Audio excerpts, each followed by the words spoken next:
বাংলাদেশ জাতীয়তাবাদী শ্রমিক দল ভোলা জেলা শাখা কর্তৃক আয়োজিত আজকের এই শ্রমিক সমাবেশে সভাপতিত্ব করছেন আমাদের দীর্ঘদিনের সহযোদ্ধা, যার সাথে আমাদের দীর্ঘ 35 থেকে 40 বছরের রাজনৈতিক সম্পর্ক, স্বেচ্ছাবিরোধী আন্দোলন থেকে এখনো যাকে আমরা শ্রমিক দলের নেতৃত্বে দেখতে পাই, শ্রমিক দলের ভোলা জেলার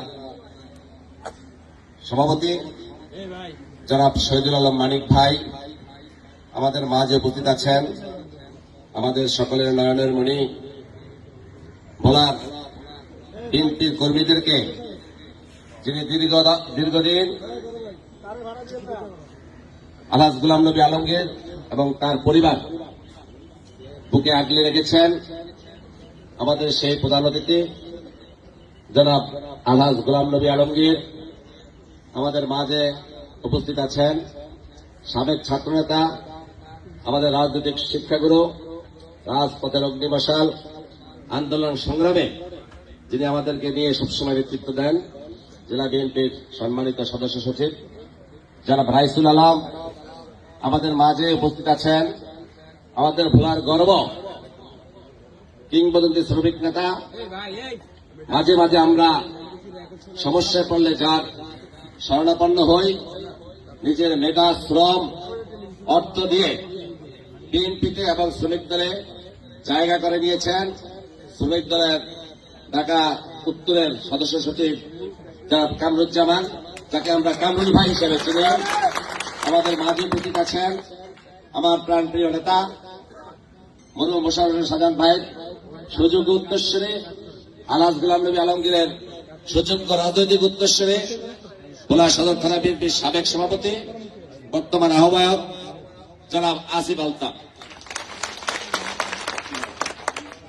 আমাদের মাঝে প্রধান বক্তা হিসেবে উপস্থিত আছেন বিশিষ্ট শ্রমিক নেতা মঞ্জুর ইসলাম মঞ্জু ভাই, প্রচার ও প্রশাসনা সম্পাদক, কেন্দ্রীয় কমিটি শ্রমিক দল।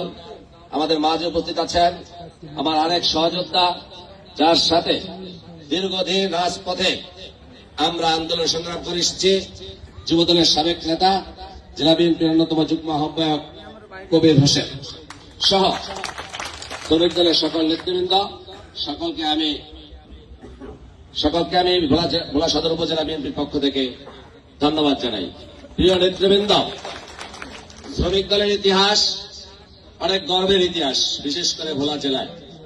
আমার এখনো স্মরণ আছে সেই এরশাদ আমল থেকে, যখন আওয়ামী লীগের সাথে রাজপথে কোনো ফয়সালার প্রয়োজন হতো, সেখানে শ্রমিক দলের ভূমিকা সবচেয়ে ভালো ছিল।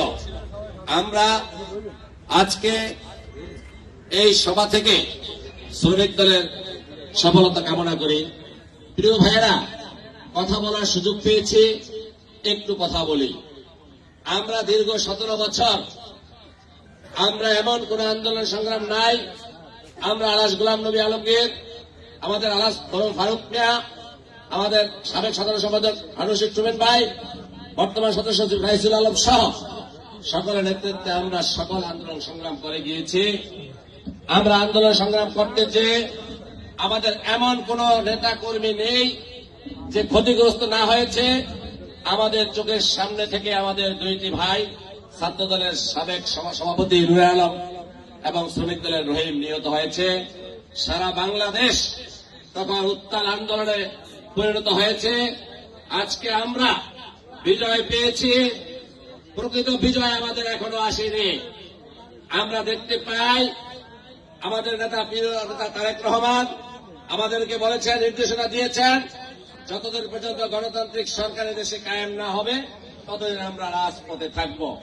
আমরা রাজপথে থাকব, এটাই আমরা আজকের এই সমাবেশ থেকে আমরা সিদ্ধান্ত নিয়েছি। আপনারা জানেন আমাদের নেতা অনতি বিলম্বে নির্বাচনের জন্য বিভিন্ন কর্মসূচি ঘোষণা করেছে। তারই ধারাবাহিকতায় আগামী 17 ফেব্রুয়ারি ভোলায় আমরা একটি সমাবেশ করব। এই সমাবেশ থেকে আমরা আলটিমেটাম দেব, অনতি বিলম্বে সরকারকে নির্বাচন দিতে হবে। আমি সরকারের উদ্দেশ্যে একটি কথাই বলি, বিএনপির জন্য জাতীয় নির্বাচন আদায় করা কোন ব্যাপার নয়। আমরা যদি 7 দিন রাজপথে থাকি, এই সরকার নির্বাচন দিতে বাধ্য থাকিবে। প্রিয় নেতা, আমি আরেকটি বিষয় দৃষ্টি আকর্ষণ করছি। আওয়ামী লীগ পালিয়ে গিয়েছে, কিন্তু আওয়ামী লীগের প্রেতাত্মা সারা বাংলাদেশে হয়ে গিয়েছে। এই ভুলায়ও প্রশাসনে এখনো আওয়ামী লীগের প্রেতাত্মা হয়ে গিয়েছে। তাদের উদ্দেশ্যে আমরা বলি, আপনারা আপনাদের পুরনো খোলস চেঞ্জ করুন। আমরা কি বলতে চাই, আমাদের ভাষা বুঝুন, জনগণের ভাষা বুঝুন। আপনারা যদি জনগণের ভাষা না বুঝতে পারেন, জনগণ আপনাদের বিরুদ্ধে ব্যবস্থা নেবে। আমি আরেকটি কথা বলি, ভোলায় আওয়ামী লীগের নেতৃবৃন্দ পালিয়ে গিয়েছে, এখনো ইউনিয়নে বিভিন্ন জায়গায় আওয়ামী লীগ কাঁপতে বেড়ে রয়েছে। আমাদের নেতা কর্মীদের উদ্দেশ্যে বলে ধন্যবাদ জানিয়ে আজকের এই শ্রমিক সমাবেশের সফলতা কামনা করে বিদায় নিচ্ছে।